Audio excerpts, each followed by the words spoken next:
भाषा एक ऐसी चीज होती है जो रिश्तों को तोड़ भी सकती है और जोड़ भी सकती है। Whatever, my Hindi being what it is. Honorable member चिट्ठी लिखे हैं, लिखी है, लिखा है, I don't mind. आप समझ रहे हो बात? बस जरूरत होती है उसे सुनने की और समझने की। और जब भाषा सवाल बन जाए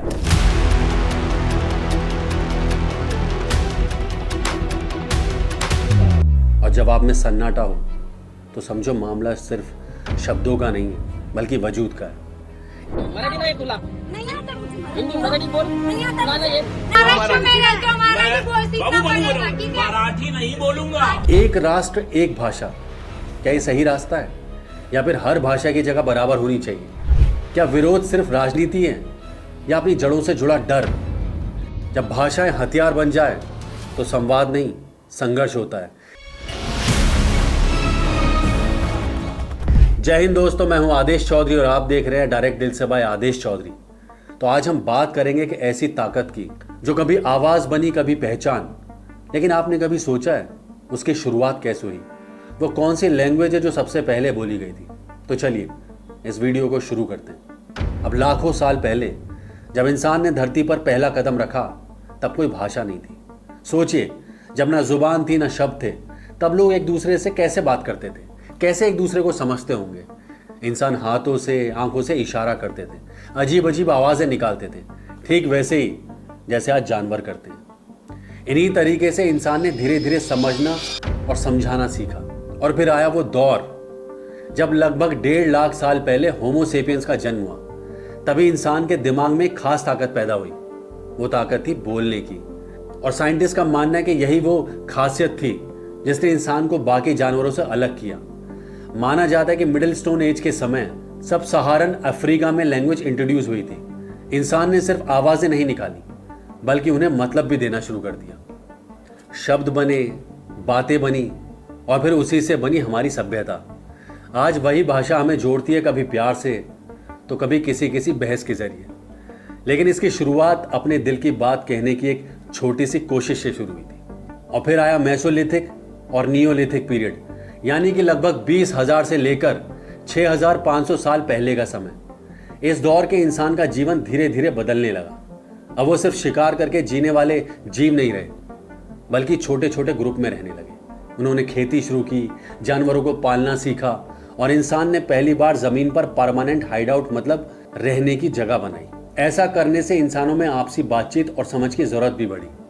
और यही वो समय था जब भाषा तेजी से डेवलप होने लगी। अब लीवेंट के इलाकों में प्रोटो एफ्रो एशियाटिक जैसी लैंग्वेज ने जन्म लिया और वहीं साउथ वेस्टर्न ईरान में अर्ली ड्रेविडियंस लैंग्वेज की शुरुआत हुई। अब भाषा का इस्तेमाल सिर्फ जरूरत की बातें कहने तक सीमित नहीं था। लोग अपने थॉट्स, स्टोरीज, यहाँ तक कि यादें और सपनों को भी एक दूसरे के साथ शेयर करने लगे थे।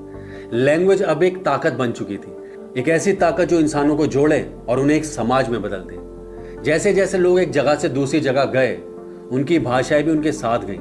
नए माहौल में नए शब्द बने और भाषा थोड़ी थोड़ी बदलती गई। धीरे धीरे भाषा सिर्फ बात करने का तरीका नहीं बल्कि ह्यूमन सिविलाइजेशन का सबसे जरूरी हिस्सा बन गई।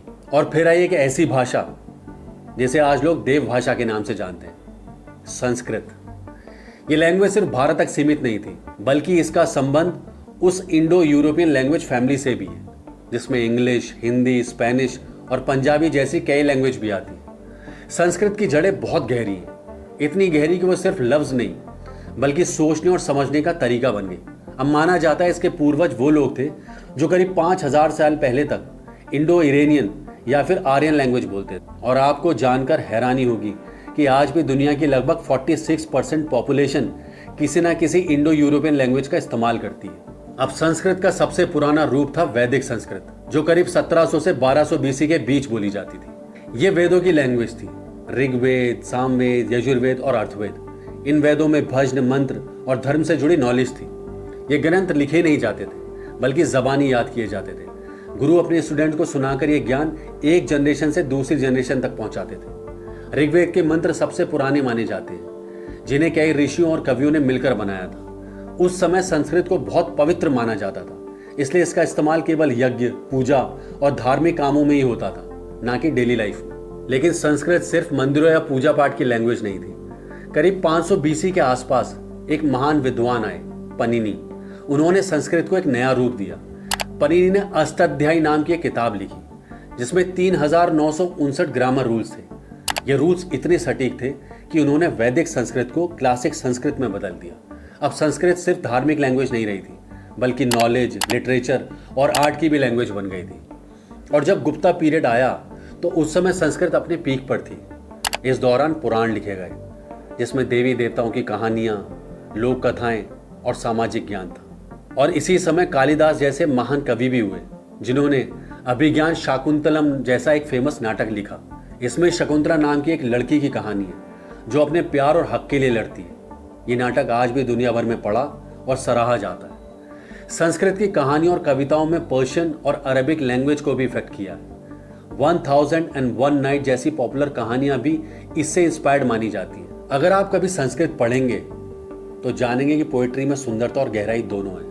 अब कालिदास जी की महानता की तो क्या ही बात है। वो ऐसे शब्द चुनते थे जो सीधे दिल तक पहुंचते थे, और बाद में कविताओं में ऐसे शब्द भी आने लगे जो उल्टा या सीधा पढ़ने पर एक ही जैसा अर्थ देते थे। और अगर आपको लग रहा हो कि ये तो पुरानी बात है तो आपको बता दें, संस्कृत आज भी जिंदा है। जी हाँ, हमारे मंदिरों में बोले जाने वाले मंत्रों से लेकर बौद्ध और जैन ग्रंथों तक इस लैंग्वेज का इस्तेमाल अब भी होता है। भारत गुडविन जैसे विद्वान मानते हैं कि संस्कृत आज भी भारत की संस्कृति और इतिहास का एक अहम हिस्सा है। आजादी के बाद से अब तक 3000 से ज्यादा नए संस्कृत ग्रंथ लिखे जा चुके हैं। अब सुधर्मा नाम का एक अखबार साल 1970 से लगातार सिर्फ संस्कृत भाषा में ही छप रहा था, जो इसकी आज भी मौजूदगी का साफ सबूत है। कर्नाटिक और हिंदुस्तानी म्यूजिक में आज भी संस्कृत के भजन और गीत गाए जाते हैं। और इतना ही नहीं, दुनिया की कई यूनिवर्सिटीज में इंडो यूरोपियन स्टडीज के जरिए संस्कृत को पढ़ाया और समझाया जाता है। वहीं बात करें तमिल की, जो ड्रविडियन लैंग्वेज परिवार की सबसे पुरानी लैंग्वेज मानी जाती है, तो संस्कृत के अलावा तमिल ही एक ऐसी लैंग्वेज है जिसे 2000 साल से भी ज़्यादा समय से लोग बोल और लिख रहे हैं। और इसके सबसे पुराने एग्जाम्पल्स टोलकप्पियम में मिलते हैं, जो एक ग्रामर बुक है जो 2nd सेंचुरी BC से लेकर अर्ली AD पीरियड तक मानी जाती है। तमिल ब्राह्मी स्क्रिप्ट्स जो हमें 3rd सेंचुरी BC से मिलती है, ये साफ तौर पर दिखाती है कि तमिल एक बेहद पुरानी भाषा है और इसका विकास साउथ इंडिया में हुआ था, और ये पूरी तरह से इंडो यूरोपियन भाषाओं से अलग रही है। तमिल ने हमेशा अपना एक अलग ही रास्ता चुना और अपनी एक खास पहचान बनाई। इसकी कविताएं तमिल संस्कृति की गहराई को दिखाती हैं, जिसमें प्यार, युद्ध, नेचर और लाइफ के एक्सपीरियंसेस की झलक मिलती है। और आज भी तमिल भाषा न सिर्फ तमिलनाडु बल्कि श्रीलंका और दुनिया भर की तमिल कम्युनिटीज में बोली जाती है। और ये सिर्फ एक भाषा नहीं है, बल्कि तमिल लोगों की पहचान और उनका गर्व का हिस्सा है। हाँ, ये बात सही है कि तमिल संस्कृत लैंग्वेज फैमिली से नहीं आती।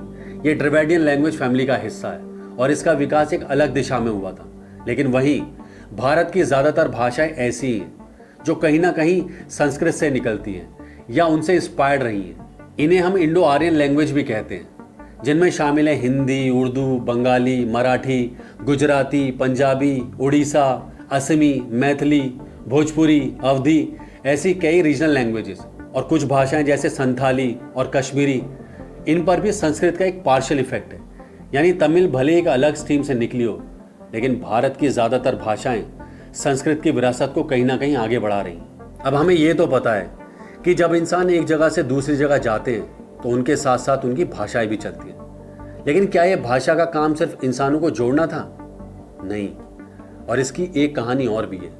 करीब 3000 साल पहले फनीशियन लोगों ने भाषा को समझने के लिए एक स्क्रिप्ट बनाई, जो बाद में आज की लैटिन स्क्रिप्ट की नींव बनी, जिसके बाद ट्रेड, कॉलोनीज के जरिए भाषाएं पूरी दुनिया में फैल गईं और इस तरह अलग अलग लैंग्वेज फैमिलीज बनी, जैसे Indo European, Afro Asiatic and Dravidian. हर भाषा ने अपनी अलग पहचान और दुनिया बनाई। लेकिन भाषा का काम सिर्फ लोगों को जोड़ना नहीं, कई बार ये लोगों को आपस में बांट भी देती है। और आज भारत में कुछ ऐसा ही हो रहा है, जिसे लैंग्वेज वॉर कहा जा रहा है। और ये विवाद शुरू हुआ था न्यू एजुकेशन पॉलिसी यानी कि NEP 2020 से, जिसमें कहा गया है कि बच्चों को 3 लैंग्वेज सीखना चाहिए, जिनमें से 2 भारतीय भाषाएं हों। अब सोचने में तो ये सही लगता है, लेकिन कई स्टेट को ये थोपा गया फैसला लगा, जिससे आपस में टकराव शुरू हो गए। अब भारत एक ऐसा देश है जहां सैकड़ों भाषाएं बोली जाती हैं, लेकिन सरकार ने सिर्फ 22 भाषाओं को ऑफिशियल रिकग्निशन दी है। इनमें सबसे ज़्यादा बोली जाने वाली भाषा है हिंदी, जिसे देश के करीब 46 पॉपुलेशन बोलती है। आज़ादी के बाद सरकार चाहती थी कि हिंदी को एक ऐसी भाषा बनाया जाए जो पूरे देश को जोड़ सके और इंग्लिश लैंग्वेज की जगह ले सके। लेकिन यह बात साउथ इंडिया, खासकर तमिलनाडु को ठीक नहीं लगी। अब उन्हें लगा कि हिंदी थोपने से उनकी भाषा और पहचान को खतरा होगा। साल 1965 में जब हिंदी को ऑफिशियल लैंग्वेज बनाने की बात आई तो तमिलनाडु ने बड़े लेवल पर इसका विरोध हुआ। लोग सड़कों पर उतर आए। हालात इतने बिगड़े कि सरकार को पीछे हटना पड़ा और इंग्लिश को ही ऑफिशियल लैंग्वेज बनाए रखना पड़ा। तब से हर बार जब हिंदी को ज्यादा बढ़ावा देने की कोशिश होती है, अब ये पुराना विवाद फिर से सामने आ जाता है। अब NEP 2020 के 3 लैंग्वेज वाले रूल ने देश में चल रहे भाषा विवाद को और बढ़ा दिया। अब तमिलनाडु के मुख्यमंत्री M.K. स्टैलिन ने इस पॉलिसी को हिंदी कॉलोनिज्म यानी हिंदी थोपने की कोशिश बताया।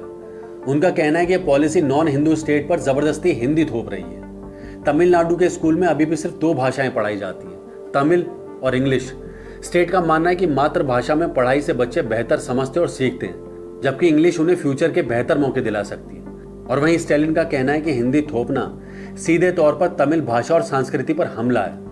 अब उनकी पार्टी के एक सांसद कनिमोजी ने भी यह सवाल उठाया कि जब बच्चे पहले से इतनी सारे सब्जेक्ट्स पढ़ रहे हैं तो उनके ऊपर तीसरी भाषा क्यों थोपी जा रही है। और ये विवाद सिर्फ तमिलनाडु तक सीमित नहीं रहा। कर्नाटक, महाराष्ट्र और कई दूसरे राज्यों में भी ऐसा ही माहौल बनता जा रहा है। कर्नाटक में लोग अपनी भाषा कन्नड़ को सबसे ऊपर मानते हैं और हिंदी को थोपे जाने के विरोध में आवाज उठा रहे हैं। और वहीं महाराष्ट्र में सिचुएशन और भी बेहाल है। महाराष्ट्र नवनिर्माण सेना यानी कि MNS उन लोगों को निशाना बना रही है जो लोग मराठी नहीं बोलते। उनका मानना है कि मातृभाषा की इज्जत और पहचान बचाना बेहद जरूरी है। मराठी यहाँ सिर्फ एक भाषा नहीं बल्कि संस्कृति से जुड़ी पहचान है और वहाँ की 83% से ज्यादा पॉपुलेशन मराठी बोलती है, इसलिए इसे राजभाषा का दर्जा दिया गया। लेकिन हाल के कुछ सालों में इस भाषा को लेकर बहस और तेज हो गई है। कई लोग चाहते हैं कि स्कूल, गवर्नमेंट जॉब्स और बिजनेस में मराठी को ज्यादा प्रायोरिटी दी जाए। अब जिसके बाद सरकार ने इसे स्कूल में कंपलसरी भी कर दिया है, जिससे कुछ जगहों पर नाराजगी फैली हुई है।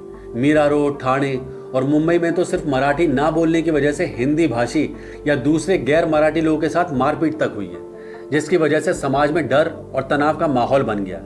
दरअसल इन स्टेट को लगता है कि न्यू एजुकेशन पॉलिसी यानी कि NEP 2020 उनकी भाषा और सांस्कृतिक पहचान को धीरे धीरे कमजोर कर रही है, जबकि सेंट्रल गवर्नमेंट का कहना है कि वो हिंदी नहीं थोप रही बल्कि हर राज्य की मातृभाषा को बढ़ावा देना चाहती है, जैसे तमिलनाडु में तमिल को। लेकिन स्टेट गवर्नमेंट को इस पर भरोसा नहीं है। उन्हें लगता है कि धीरे धीरे हिंदी को पूरे देश की मुख्य भाषा बनाने की कोशिश कर रहे हैं। अब इस पूरे लैंग्वेज डिस्प्यूट में कोई पूरी तरह से गलत नहीं है। दोनों पक्ष अपनी जगह सही है।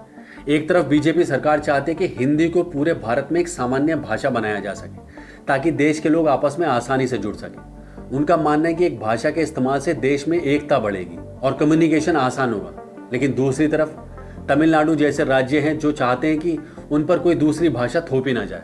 उनकी भाषा, उनकी संस्कृति और पहचान उनके लिए बहुत कीमती है। तमिलनाडु की पार्टी DMK का कहना है कि हिंदी थोपना उनके अधिकार और पहचान पर एक हमला है, जिसके बाद उन्होंने NEP 2020 को मानने से इनकार कर दिया क्योंकि उन्हें लगता है कि ये पॉलिसी उनकी सांस्कृतिक आज़ादी को छीन सकती है। इतना ही नहीं, तमिलनाडु ने आरोप लगाया कि central government comprehensive education campaign के जरिए मिलने वाले फंड्स रोक रही है ताकि राज्य पर दबाव डाला जा सके।